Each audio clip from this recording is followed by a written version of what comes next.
নমস্কার বন্ধুরা, আপনাদের সবাইকে সিম্পল অ্যাস্ট্রোলজি চ্যানেলে স্বাগত জানাই।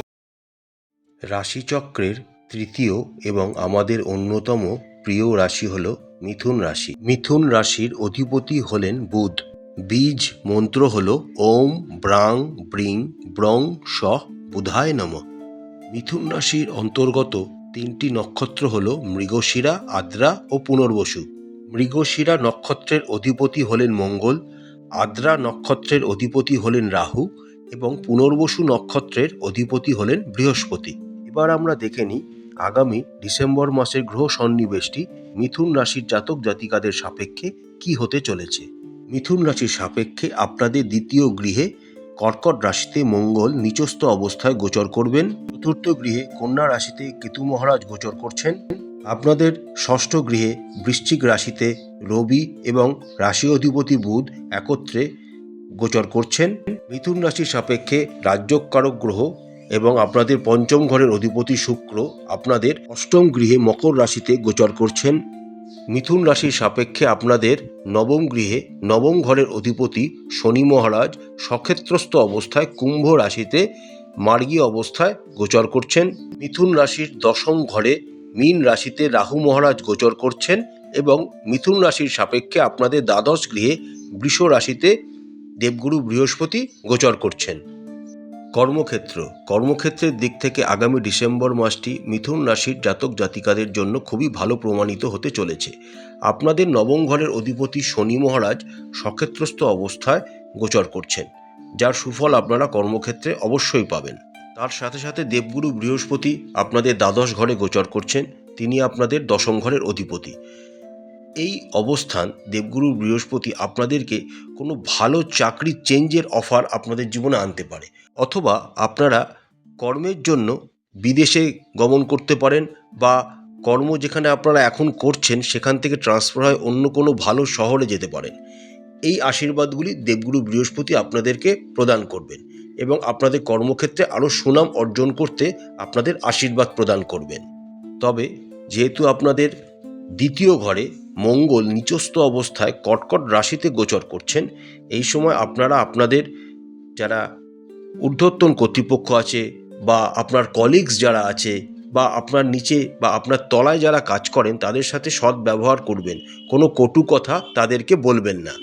যে সমস্ত মিথুন রাশির জাতক জাতিকারা ব্যবসার সাথে যুক্ত রয়েছেন, আগামী ডিসেম্বর মাসটি তাদের জন্য খুব একটা ফলপ্রসূ হবে না, কারণ আপনাদের রাশি সাপেক্ষে দেবগুরু বৃহস্পতি হলেন আপনাদের সপ্তম ঘরের অধিপতি। তিনি আপনাদের দ্বাদশ ঘরে গোচর করছেন, ফলে ব্যবসায় আপনারা ভালো ফল পাবেন না। কিন্তু যে সমস্ত মিথুন রাশির জাতক জাতিকারা ইম্পোর্ট এক্সপোর্ট, বিদেশি কোনো দ্রব্যের আমদানি রপ্তানি ইত্যাদির সাথে যুক্ত রয়েছেন, তাদের জন্য বৃহস্পতি দুর্দান্ত একটু সময় নিয়ে আসতে চলেছে। আপনারা এই সময়টাকে যদি কাজে লাগাতে পারেন, তাহলে আপনাদের যারা ইম্পোর্ট এক্সপোর্টে যুক্ত রয়েছেন তাদের আর জীবনের দিকে পেছনে ফিরে তাকাতে হবে না। দুর্দান্ত এই সময়টা আপনারা অবশ্যই কাজে লাগাবেন। আর্থিক দিক থেকে যদি আমরা দেখি, তাহলে আগামী ডিসেম্বর মাসটি আপনাদের জন্য খুব একটা অনুকূল যাবে না। আপনাদের দ্বাদশ ঘরে অন্যতম শুভ গ্রহ দেবগুরু বৃহস্পতি গোচর করছেন। আপনাদের রাশি সাপেক্ষে আপনাদের রাজ্যকারক গ্রহ যেটি শুক্র, তিনি আপনাদের রাশি সাপেক্ষে ডিসেম্বর মাসে অষ্টম ঘরে গোচর করবেন এবং আপনাদের দশম ঘরে রাহু মহারাজ গোচর করছেন। তার সাথে সাথে মঙ্গল আপনাদের দ্বিতীয় ভাগে নিচস্থ অবস্থায় কর্কট রাশিতে গোচর করছেন। এতগুলি গ্রহের প্রতিকূল অবস্থানের জন্য আপনাদের অর্থনৈতিক জীবন খুব একটা ভালো হবে না, বরঞ্চ আপনাদের ভ্রমণের জন্য কোনো রকম ব্যয় হতে পারে। আপনারা ভাববেন সেখানে গিয়ে আপনারা আনন্দ করবেন, হইহুল্লোড় করবেন, একটি কোয়ালিটি টাইম স্পেন্ড করবেন পরিবারের জন্য, কিন্তু হঠাৎ করে সেই ভ্রমণের জন্য বিরাট কোনো ক্ষতি হয়ে যেতে পারে আর্থিকভাবে, বা আর্থিক বড় ব্যয় আপনাদের জীবনে চলে আসতে পারে। একমাত্র নবম গৃহে শনির ভালো অবস্থান থাকার জন্য আপনারা হয়তো আয় করতে সক্ষম হবেন, কিন্তু সঞ্চয় করতে আপনারা পারবেন না। বিভিন্ন রকম কাজে, বিশেষ করে ধর্মীয় কোনো কাজে, মাঙ্গলিক অনুষ্ঠানের কোনো কাজে আপনাদের ব্যয় হবেই হবে। তাই মাসের প্রথম থেকেই আপনাদের একটি প্ল্যানিং করে অর্থনৈতিক দিকটাকে এগিয়ে নিয়ে যেতে হবে, তাহলে আপনাদের জন্য অনেক সুবিধা হবে। স্বাস্থ্যের দিক থেকে আগামী ডিসেম্বর মাসে প্রায় বেশিরভাগ সময়টাই আপনাদের রাশির অধিপতি বুধ আপনাদের ষষ্ঠ ঘরে গোচর করবেন। তার সাথে সাথে মঙ্গল, যিনি আপনাদের ষষ্ঠ ঘরের অধিপতি, তিনি কর্কট রাশিতে আপনাদের দ্বিতীয় ঘরে নিচস্থ অবস্থায় গোচর করবেন। এর ফলে আপনাদের শারীরিক অবস্থার অবনতি হওয়া লক্ষণ দেখা যাচ্ছে। হজমের কোনো সমস্যা বা সংক্রমণজনিত কোনো রোগ আপনাদের জীবনে বিপদ ডেকে আনতে পারে। তার সাথে সাথে সর্দি কাশি, গলা বসে যাওয়া, গলার যন্ত্রণা, কানের যন্ত্রণা ইত্যাদি আপনাদেরকে ভোগাতে পারে। অবশ্যই ডাক্তারি পরামর্শ নেবেন। যে সমস্ত মিথুন রাশির জাতক জাতিকারা প্রেমের সম্পর্কে রয়েছেন, আগামী ডিসেম্বর মাসটি তাদের সাবধানতা অবলম্বন করতে হবে। আপনাদের মধ্যে যে মিষ্টি সম্পর্কটা তৈরি হয়েছিল তা ভেঙে যাওয়ার একটি সম্ভাবনা দেখা যাচ্ছে। এবং তার সাথে সাথে যেহেতু মঙ্গল আপনাদের একাদশ ঘরের অধিপতি, যা সাফল্যকে নির্দেশ করে, সে যে কোনো সাফল্য হোক, তিনি কর্কট রাশিতে নিচস্থ অবস্থায় গোচর করছেন, যার ফলে কোনো কটু কথা বা এমন কোনো কথা আপনারা একে অপরকে বলতে পারেন, যার ফলে আপনাদের সম্পর্ক ভেঙে যাওয়ার একটি প্রবল সম্ভাবনা দেখা যাচ্ছে। যে সমস্ত মিথুন রাশির জাতক জাতিকারা বিবাহিত, তাদের আগামী ডিসেম্বর মাসটি আপনাদের বিবাহিত জীবনের জন্য খুব একটা উৎসাহ আমি দিতে পারছি না, কারণ আপনাদের সপ্তম ঘরের অধিপতি দেবগুরু বৃহস্পতি দ্বাদশ গৃহে গোচর করছেন, যার ফলে আপনাদের বৈবাহিক সম্পর্কে টানাপোড়েন লেগেই থাকবে। মাসের শেষার্ধে যখন আপনাদের যোগকারক গ্রহ শুক্র আপনাদের নবম গৃহে গোচর করতে শুরু করবেন, তখন থেকে আপনাদের বিবাহিত জীবনে ধীরে ধীরে আবার সামঞ্জস্যতা ফিরে আসবে। আর যে সমস্ত মিথুন রাশির জাতক জাতিকারা বিবাহের জন্য চেষ্টা করছেন বা করার জন্য এগোচ্ছেন, তাদের এখন না এগোনোই ভালো।